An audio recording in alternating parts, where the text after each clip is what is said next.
Welcome to the Tim Booker channel, where wisdom is worth sharing. Wishing you an enjoyable listening experience.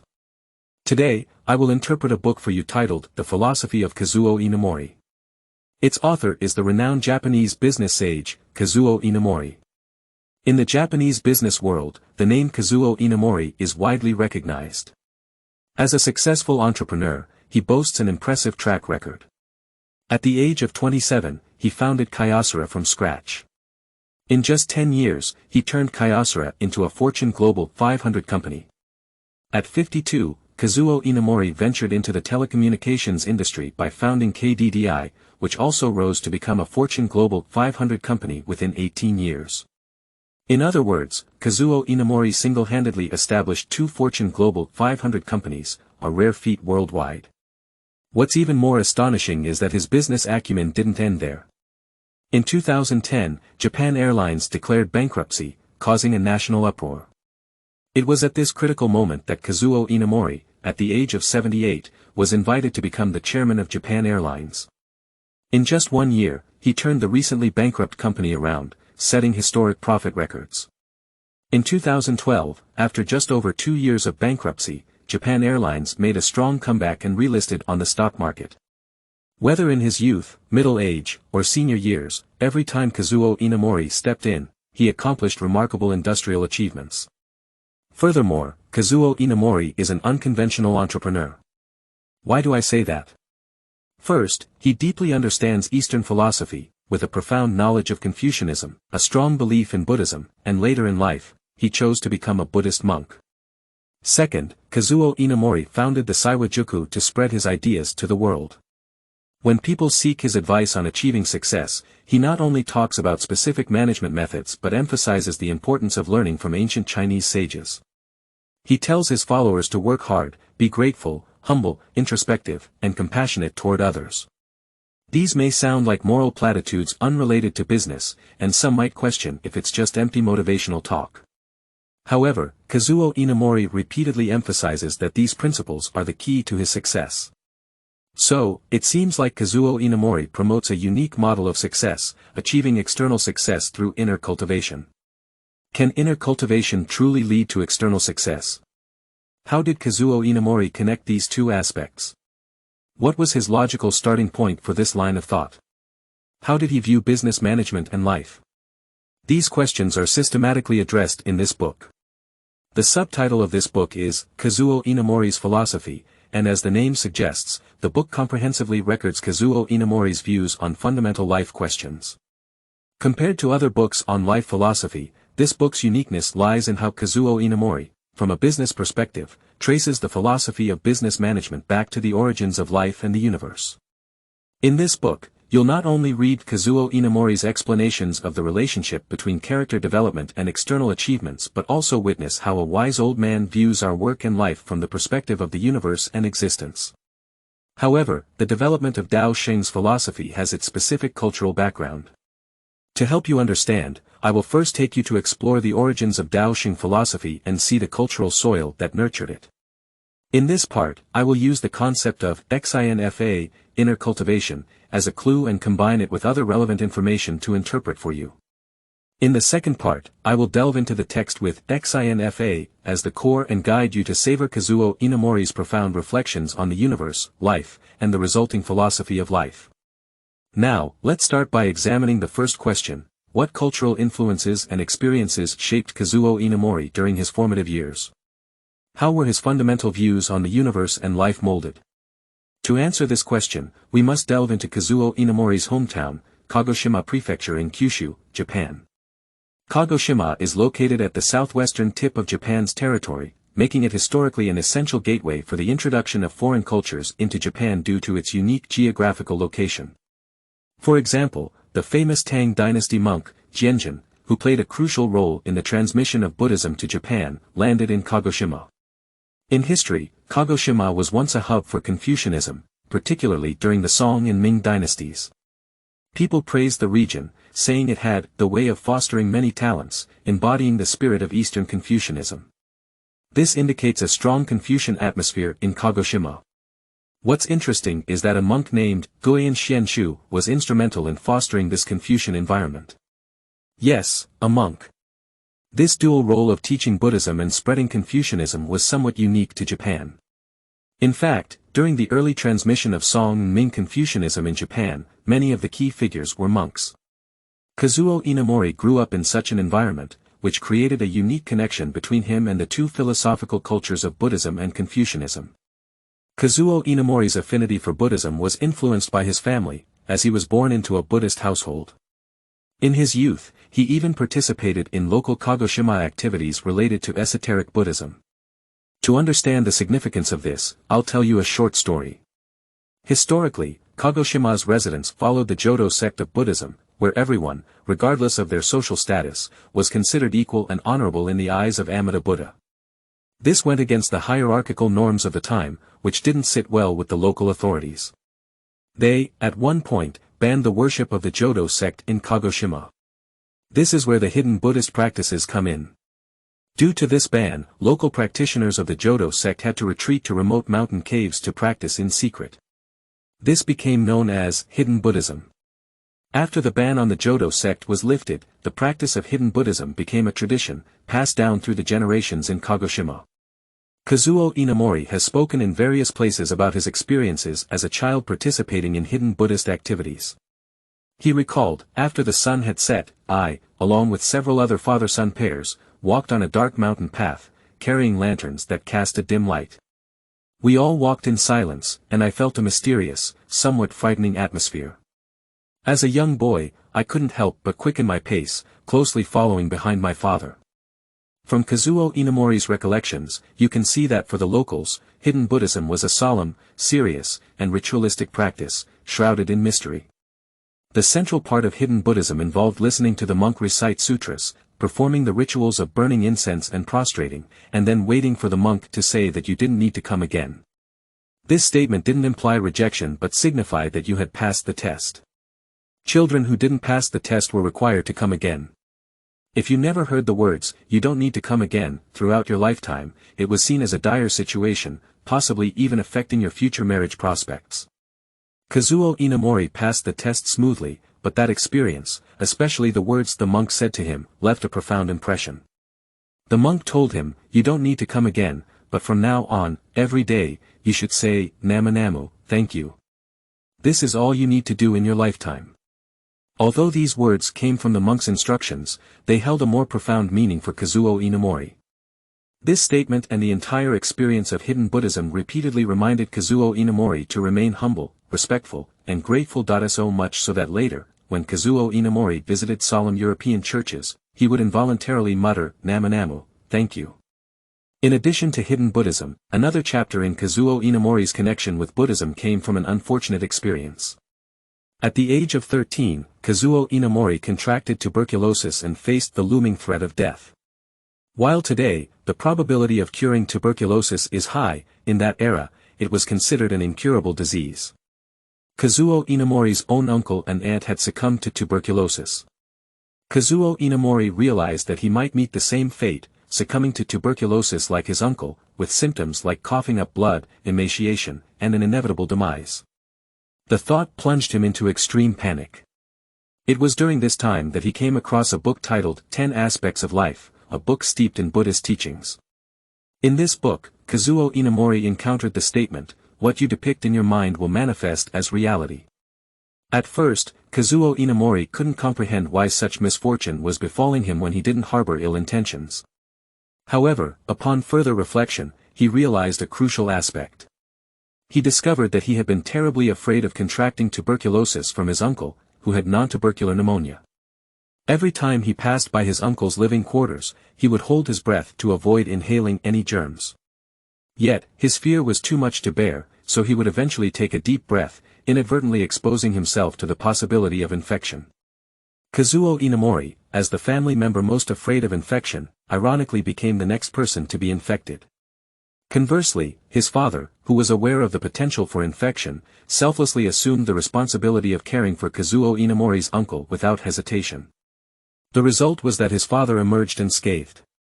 Reading this, one might think that it was his father's good fortune, but Kazuo Inamori firmly believed that it was due to his father's pure heart, devoid of any fear of sacrifice. He later recollected that this book provided him with an opportunity to begin contemplating the impact of one's mindset on life.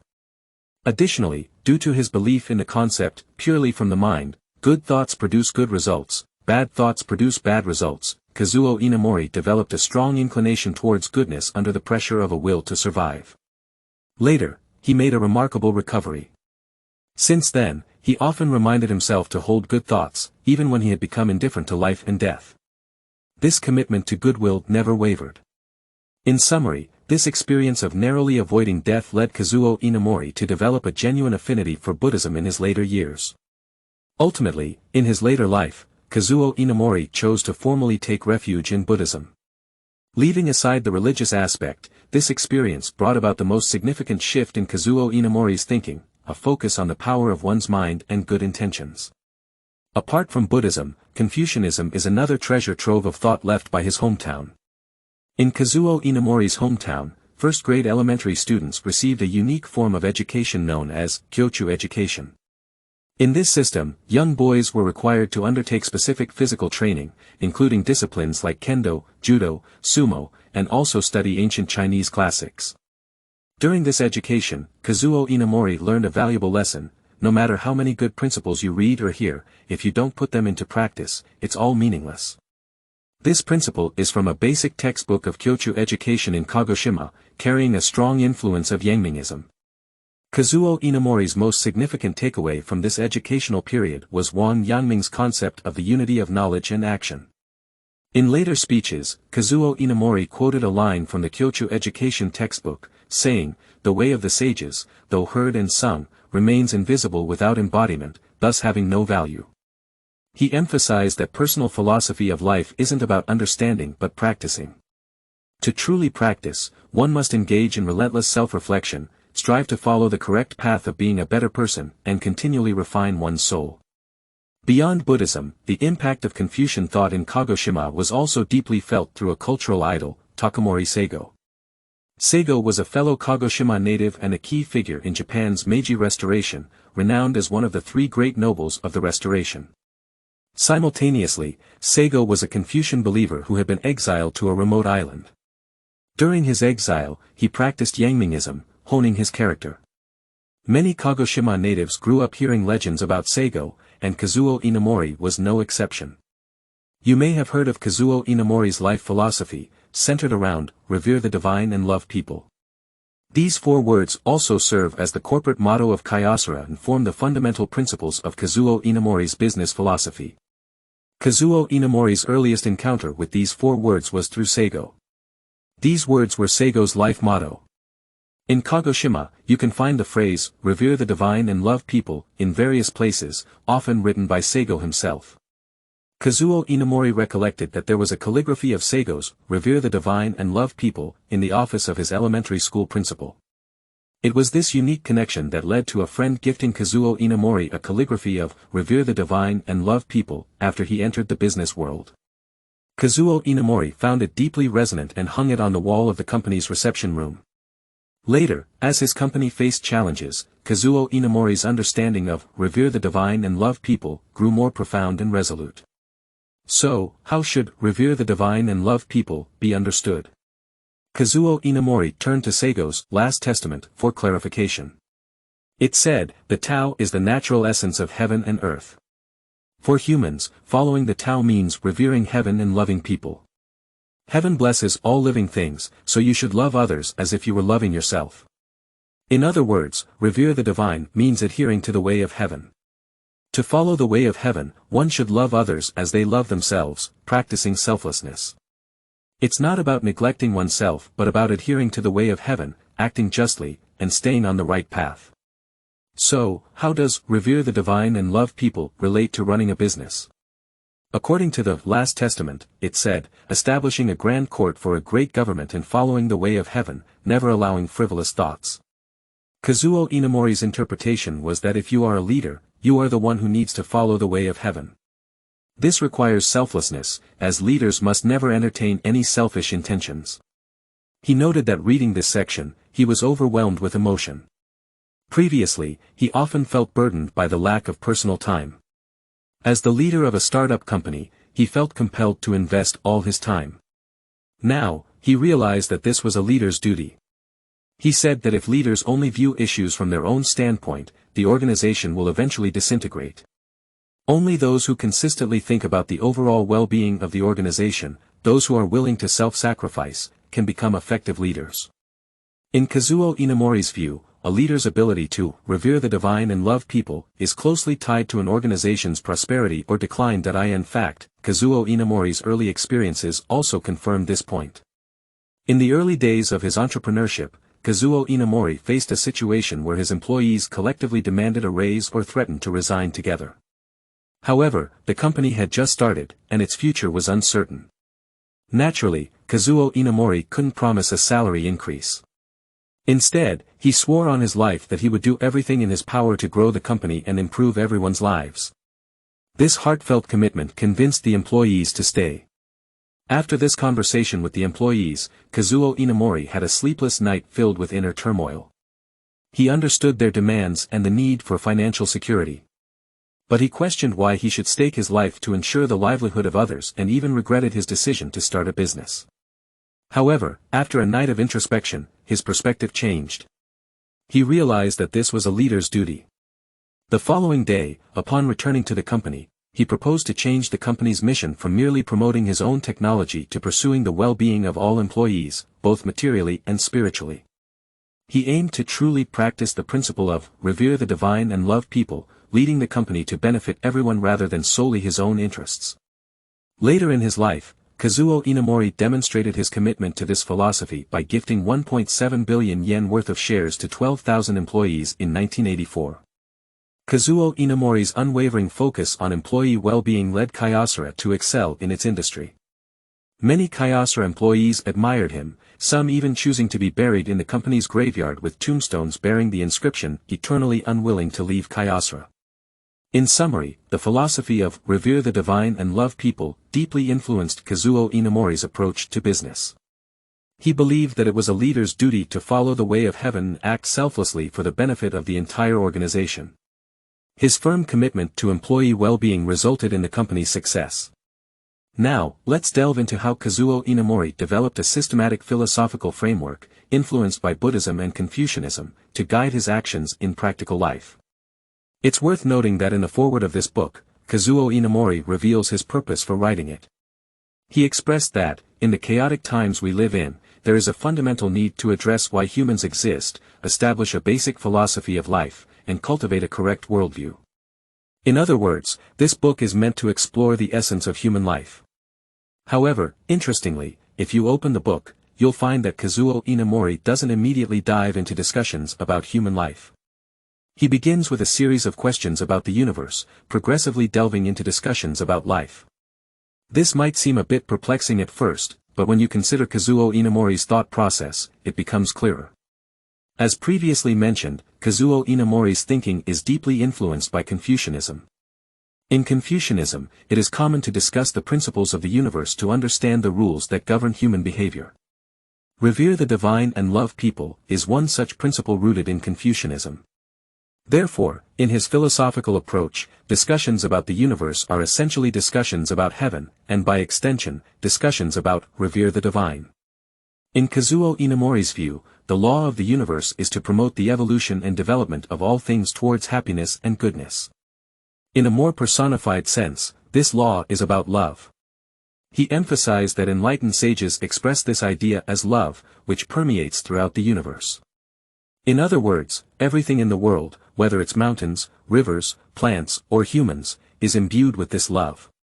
Kazuo Inamori believed that this concept aligns with Buddhism's idea that everything, including mountains, rivers, and trees, can attain Buddhahood. It all stems from the love that originates from the law of the universe. So, how does this idea impact our lives? Firstly, Kazuo Inamori held a fundamental belief that aligning with the law of the universe, or heaven's way, leads to greater happiness, success, and prosperity in life. Therefore, from this perspective, he advocated for the propagation of love to benefit others. Additionally, Kazuo Inamori delved deeper into how individuals can approach enlightenment or come closer to an enlightened state. He emphasized that it starts with our hearts. In his view, our hearts serve as the repository of the law of the universe, the so-called true self. This notion is closely aligned with Wang Yangming's concept of cultivating the moral sense. Kazuo Inamori stated that the moral sense is the true self, and to cultivate it means to act in accordance with the moral sense. Kazuo Inamori believed that his ability to reach the level of success he did in his business ventures was due to his continuous efforts to attain the state of the moral sense and act in alignment with it. Therefore, when people sought his advice on managing businesses, he would often impart moral teachings that sounded unrelated to business. This was because, in his view, the moral foundation was more fundamental and crucial for success than specific management techniques. Kazuo Inamori is known for a famous saying, "What is the right thing for a person to do?" This phrase, seemingly unrelated to business, held immense significance for Kazuo Inamori in his management philosophy. There's a story about him when he was leading the rescue of Japan Airlines, JAL. During a company meeting, he emphasized this principle, stating that his judgment criteria for actions were grounded in the question, what is the right thing for a person to do?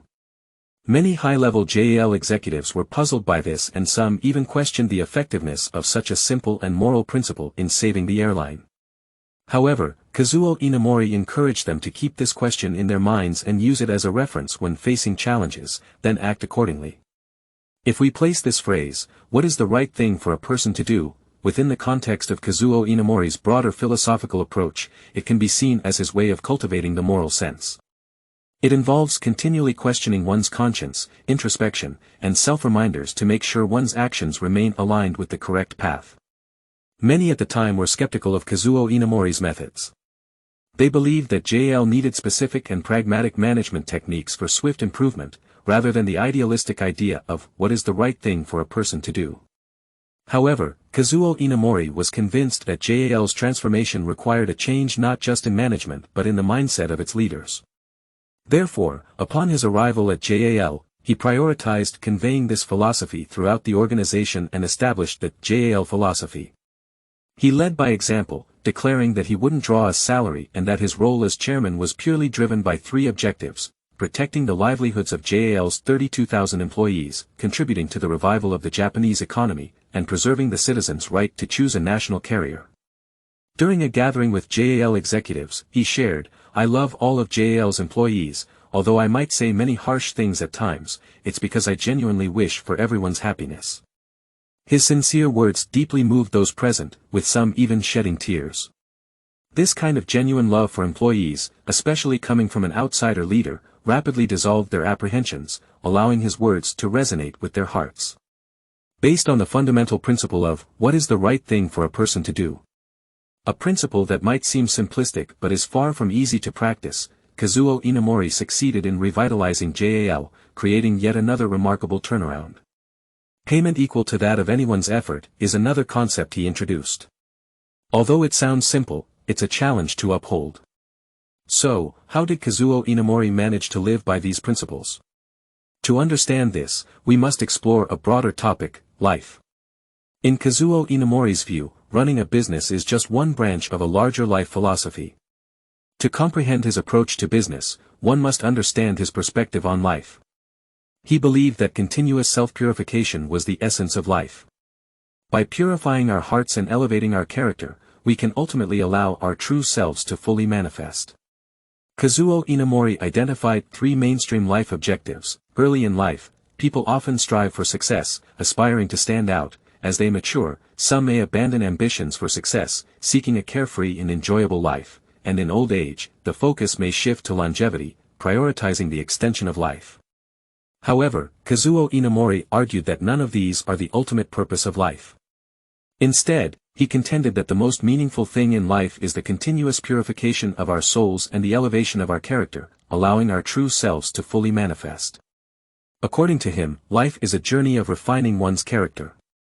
Therefore, in Kazuo Inamori's view, our life's pursuit should be the cultivation of noble character. He believed that our lives are not an arena for competition or an amusement park but rather a dojo, a place to refine our hearts. This philosophical stance is what fueled Kazuo Inamori's unwavering commitment to confront life's challenges, address our inner vices like laziness, greed, and arrogance, and strive to overcome them. His life philosophy, therefore, acted as the crucial foundation that allowed him to steadfastly adhere to his management principles. Here, this guide is now complete. After reading this guide, I have a profound realization. What Kazuo Inamori seeks to convey to entrepreneurs is not traditional success in the conventional sense. He practices spiritual cultivation and ponders what it means to be a person, not purely for utilitarian goals, but as an objective in itself. What he earnestly practices is not so much a path to entrepreneurial success as it is a path of spiritual development for entrepreneurs.